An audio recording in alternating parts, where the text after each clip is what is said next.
dans les différents témoignages, autant de la part des professeurs que des étudiants, mais les professeurs ont été très sensibles, je dirais, à l'évaluation à proposer des évaluations de leurs cours. Et puis, ce que les étudiants racontaient dans ces évaluations-là, c'est que, je parle pour le collégial, bien entendu, mais j'imagine que dans les autres niveaux, ça doit être similaire. C'était l'importance de proposer une structure bien claire, donc à chaque semaine, avec un horaire. Et donc, je pense que ça, c'est important qu'il y ait une rencontre.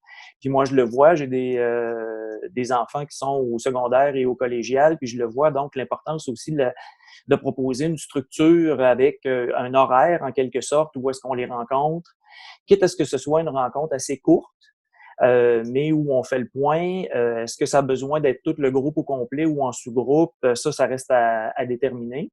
Mais je pense qu'il y a un horaire, vraiment une planification hebdomadaire, très structurée. Je pense que ça va aider justement les apprenants là, à s'engager en quelque sorte là, dans ce néant-là où les gens sont chacun à leur domicile et qui se sentent parfois très loin l'un de l'autre, alors que c'est pas le cas.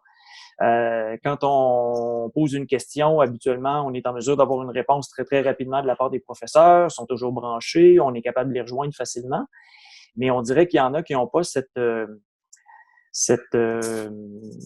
sais pas, cette volonté ou ils ont une certaine crainte peut-être de rejoindre les professeurs et puis ils hésitent à les contacter. Alors, je pense que de provoquer cette rencontre-là, même à la limite d'imposer les présences, je pense que ce serait une bonne chose, à tout le moins pour le début, pour engager, là, en quelque sorte, là, s'assurer que la roue commence à tourner puis qu'après ça, ils puissent développer une certaine autonomie, là, dans leur apprentissage. C'est sûr qu'à distance comme ça, à mon avis, ça exige une très grande autonomie, là, on s'entend. Mais je pense qu'ils sont capables. C'est juste qu'au début, il faut vraiment là, les accueillir et démarrer la rotation de cette roue-là et pas les laisser uniquement avec du texte et puis des capsules qu'ils regardent quand ils veulent. Je pense que ça prend une présence plus grande, à tout le moins pour les premières années. Deuxième et troisième année, ou ceux qui ont déjà des études, là, ça va peut-être, mais pour les petits nouveaux, les petites nouvelles, là, je pense que c'est important. Il faut orienter, en fait. Il faut donner des outils. Ça peut être une feuille de route, un calendrier, mais je suis contente que vous me disiez ça parce que c'est exactement les premiers devoirs que je donne dans mon module. Bon, C'est de planifier la structure, puis de voir à quel moment il va y avoir des rencontres avec les enseignants.